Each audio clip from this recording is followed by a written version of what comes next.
Bonjour, vous êtes avec Allenby le photographe et Mamo Hits pour le vrai mag avec plein de bonnes questions. C'est parti.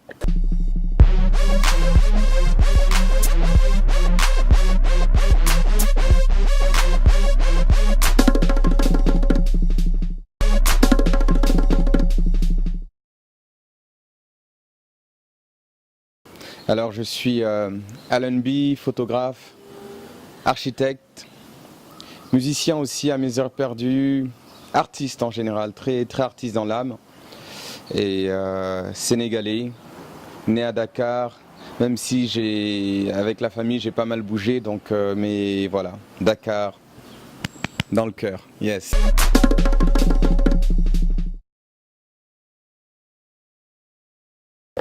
Alors mon premier geste du matin, ça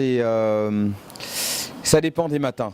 Il y a des bons matins et des mauvais matins. Les bons matins, c'est je me réveille et je fais une méditation. C'est un bon matin. Les mauvais matins, je me réveille et je regarde Facebook ou mes emails.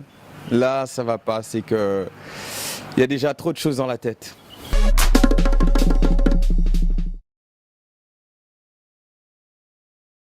Alors si j'étais une spécialité galsen, je serais du chakri.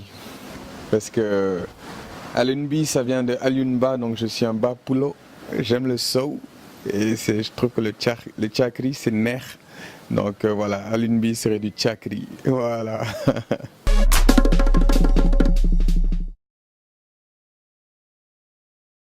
C'est une série où j'ai voulu sortir très loin des clichés de l'Afrique, des clichés de pauvreté, de souffrance ou de sourire ou de danse, mais plutôt aller dans l'aspect déterminé des femmes africaines et aussi de l'Africain, parce que la femme est le socle du monde, donc elle représente l'Afrique, et donc c'était pour sortir de ces clichés et montrer une Afrique forte, une Afrique qui a envie d'aller de l'avant.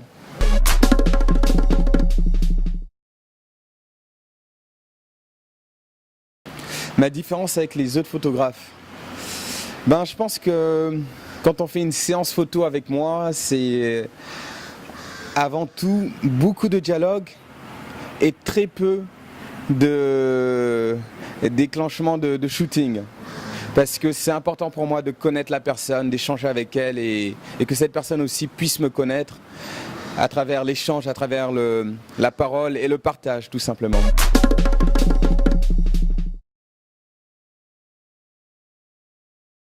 Alors une de mes meilleures expos, c'était une expo que j'ai faite à Paris, dans le 20e arrondissement, mais dans la rue.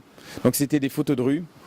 Et pour moi c'était la meilleure expo parce qu'on était loin du monde de l'art. C'était une expo qui était là pour tout le monde et c'était une expo qui a été donnée à moi. L'histoire derrière cette expo, c'est que j'étais allé imprimer des photos dans une grande imprimerie de Paris et le directeur de cette imprimerie a vu mes photos et il est venu me voir et il m'a dit que une bonne photo est une photo qui raconte une histoire. Et quand je regarde vos photos, il y en a 1000 qui me viennent à l'esprit. Est-ce que vous voulez que je vous fasse une expo dans la rue?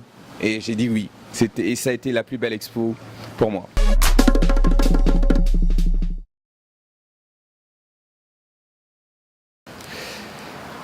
J'ai vécu de la photographie pendant 3 ans. Aujourd'hui, je pense que je ne vis plus de la photographie. Mais ça a été un choix personnel. Beaucoup de personnes m'ont dit que quand je me suis lancé dans la photographie, que oui, il y a trop de photographes, avec l'ère digitale, tous les téléphones sont des caméras et tout. Mais moi, je pense que tant qu'on fait ce qu'on fait avec beaucoup d'amour, tant que ça vient du cœur, on peut aller très loin. On peut être taximan, être le meilleur taximan de la ville, tout simplement parce qu'on y met beaucoup de cœur et les gens ont envie de travailler avec nous et ils seront même prêts à donner beaucoup plus que ce qui doit être donné par rapport au service qu'on leur offre. Donc je ne vis pas de la photographie en ce moment, mais j'en ai vécu et ça s'est très bien passé.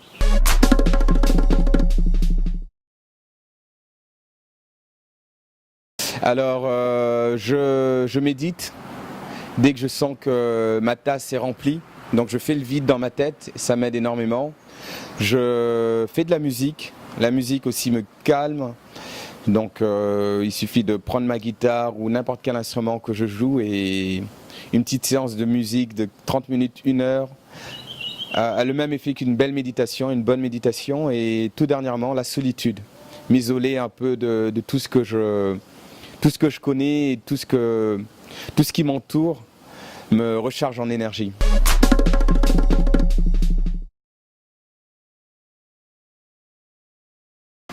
La différence est dans l'esthétisme structurel, c'est-à-dire que à cause de l'architecture, je ne regarde pas trop mon sujet quand je prends une photo, mais je regarde plutôt, je suis plus focalisé sur la composition de l'image et sur la structure, c'est-à-dire où sont les parties qui soutiennent l'image et les parties qui sont un peu volatiles dans l'image.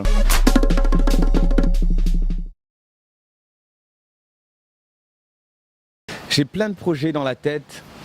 D'ailleurs, mes proches me disent toujours, mais ça n'arrête pas, donc il y en a toujours un nouveau qui gère, mais c'est plus une question de temps, parce qu'entre l'architecture et la photographie, des fois, j'ai pas beaucoup de temps, mais j'ai de beaux projets, notamment, je suis très, en ce moment, axé sur la fierté d'être africain, mais tout en respectant les autres, c'est-à-dire qu'il faut être fier de qui on est, mais jamais se mettre au-dessus des autres non plus.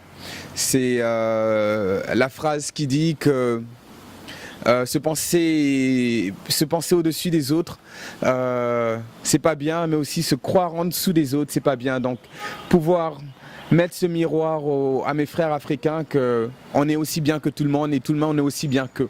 C'est le message que je veux faire passer dans mes futurs projets.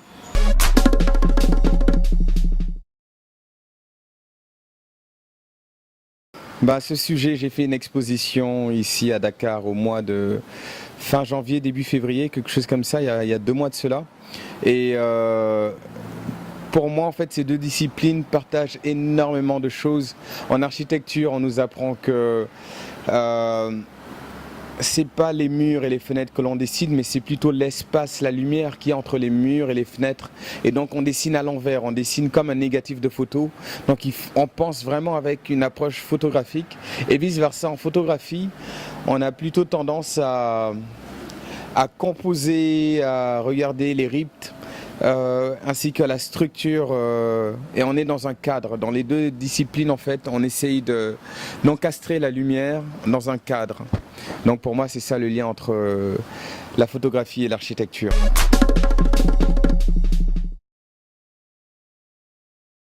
Gorée, regard sur cour.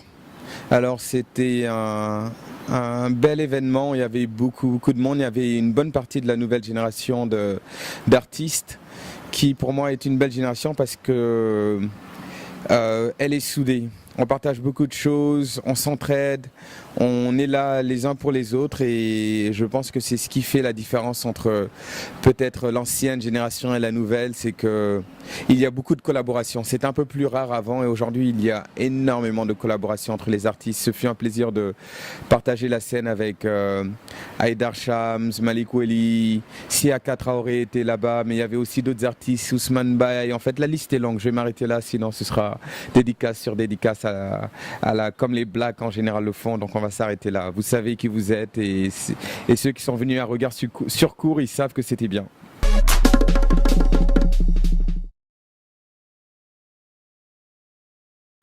Alors je pense qu'un des plus grands challenges d'un artiste qui va, après avoir passé la première étape qui est celle d'avoir le courage de se mettre un peu à nu devant le monde, c'est de rester fidèle à soi-même, c'est-à-dire que à travers son travail, de ne pas forcément montrer ce que les autres ont envie de voir ou de montrer ce qu'on pense que les autres devraient voir, mais de plutôt montrer ce qu'on est aujourd'hui au moment où on fait notre art, donc d'être sincère, car la sincérité, on la voit tout de suite dans notre travail. Et mon mot de la fin va pour tous les artistes, mais ça va même au-delà de l'art, dans la vie de tous les jours, de cultiver un peu cette sincérité, de rester honnête, franc, clair, transparent avec les gens qui viennent à vous. Car c'est la plus belle chose que vous pouvez offrir aux autres. La transparence et la sincérité. Une des plus belles choses, parce qu'il y en a plein de belles choses. La vie est belle et elle est remplie de belles choses.